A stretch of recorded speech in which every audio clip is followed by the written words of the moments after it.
Jemi rikthyer drejt për së drejti në këtë hapësirë informative këtu në ekranin e Report Televizion. Është ndarë nga jeta një prej ikonave të artit shqiptar, të kinematografisë, por edhe teatrit, Margarita Xhepa, në moshën 91 vjeçare. Gjatë mëngjesit të sotëm, nesër do të zhvillohen dhe homazhet në nderim të ikonës Margarita Xhepa. Kam regjizorin e njohur Kiço Londo në lidhje të drejt për drejt. Londo, përshëndetje. Përshëndetje. Një humbje madhe për teatrin, për kinematografin, Margarita Xhepa, qindra role. Si e keni njohur? Shiko, është vërtet për ne të zakonshmit humbja e një largimi, një ikone kaq të madhe, një artiste të një dimensioni jashtë normales, është një tronditje, është një gjë që na ka lënë pa gojë, por me sa duket e jashtëzakonshmja Margarita Xhepa e mori vendimin e saj. U largua nga ne, natyrisht që ajo ka lënë një vepër kaq të madhe, kaq të stampuar, sa që do të jetë me ne, përmes filmit, përmes shfaqjeve të teatrit filmuara, përmes zërit të saj në mikrofon, vendosi të largohet, vendosi të shkoj tek yjet, tek ata me cilët e filloi 80 vjet më parë, apo 80 vjet më parë karrierën e saj. Çfarë bënte të veçantë në karrierën e saj Margarita Xhepa? Së pari talenti, arritjet e saj të mëdha në skenë edhe në ekranin e kinemas dhe të televizionit. Së dyti, ana njerëzore e saj, komunikimi i saj brillant. Edhe së treti, bukuria e saj ishte një bukuri e rrallë, domethënë një talent i madh, një njeri i ndjeshëm, edhe një njeri shumë i bukur. Është një humbje shumë e madhe shpirtërore. Shpirti kombëtar sot është më i varfër për shkak të mungesës së pranisë së saj fizike. Por ajo është këtu me ne.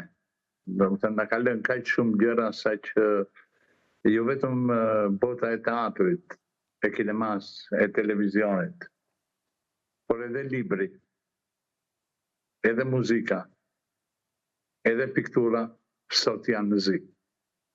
Londo, ka luajtur shumë role, si në filma, në kinematografi, ashtu edhe në teatro. Kë do të veçosh, apo është e vështirë? Natyrisht që të gjitha janë krijimet e saj, janë emocione. Kudo ajo vinte shpirtin e saj, energjinë e saj, rezultati ishte i ndriçuar, ishte i arrirë. Në kinema, në teatr, në recitimet e poezive të cilat i bënte aq bukur, aq fine. Ishte një aktore që do të na mungojë dhe do të kalojë shumë kohë derisa t'i vinë në tokë si motra. Çfarë e bënte të veçantë? Çfarë spikaste ndryshe, le të themi, nga të tjerët dhe që u shndrua në një ikonë? Shiko, shumë artistë, edhe të vjetër, edhe aktorë të rinj, përpiqen që t'i arrijnë gjërat me vesh. Margarita Xhepa ishte një partitur, ishte një muzikë. Kjo ishte e veçanta e saj, ishte harmoni e talentit, e shpirtit, e njerëzores e bukurisë së brendshme edhe të jashtmeve dhe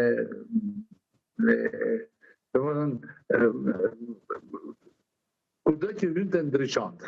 Unë kam pasur fatin të shërbej në teatrin, ku ajo ka lënë edhe të vazhdoj të jetë një emër i madh, siç kam pasur rastin që edhe të punoj me të tek çfaqja 6 vjet Shtatzan si regjisor.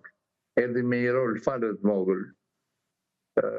Sot ajo nuk më dëgjon më, po unë përsëri i them faleminderit për atë nder që më bëri tek ajo çfaqje dhe i dha një dimension tjetër asaj çfaqje shumë të ngrohtë, e bëri akoma më të ngrohtë. Nga bashkëpunimet, nga takimet, nga komunikimet, Londo, për shembull, çfarë mendimi kishte Margarita Çepa pas 90-s, sepse pritës vërtetës kinematografia në Shqipëri, apo edhe teatrot, janë mbajtur fal punës, për shembull, tuaj si regjisor, të regjisorëve tjerë, të aktorëve tjerë, sepse mbështetja, të jemi ndërgjegjshëm, nuk është se ka qenë e madhe, apo jo? Po, është e vërtet që mbas vitit 90 ne jemi në një gjendje me ulje ngritje, në një gjendje nganjëherë në kap kaosi. Margarita Xhepa domethënë nuk u dorëzua kurrë. Deri në fund të jetës, e jepte kontributin e saj, e jepte mirësinë e saj, e jepte ndriçimin e saj në çdo kohë. Unë kam pasur fatin që ta kem aleate, jo vetëm kur punoja me të, por edhe kur punoja me aktorin e mrekullueshëm, të bilin e saj Ndriçim Xhepën. Më thonjza, domethënë bëj bashkëpunëtorë në kompot për të pasur rezultate sa më të mira. Mësoja shpesh gjërat cilat më hynin në punë nga Ndriçim Xhepa, që ishin gjërat të raporteve të tij, të çuditshme, edhe të mrekullueshme, brillante në shtëpi. E kam pasur një aleate edhe kur kam shërbyer në teatrin kombëtar. Ka qenë një njeri i cili nuk ka lënë derë pa trokitur që unë të mos largohesha nga detyra e drejtuesit, e shërbysit në teatrin kombëtar dhe ka ndjerë dhimbje. Kjo gjë më bën mua akoma më të obliguar edhe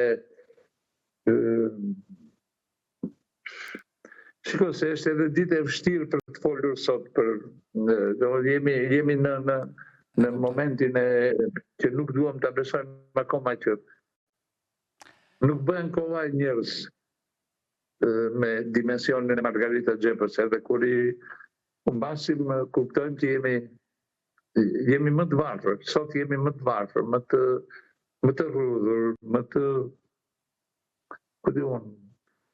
shumë të trishtuarim.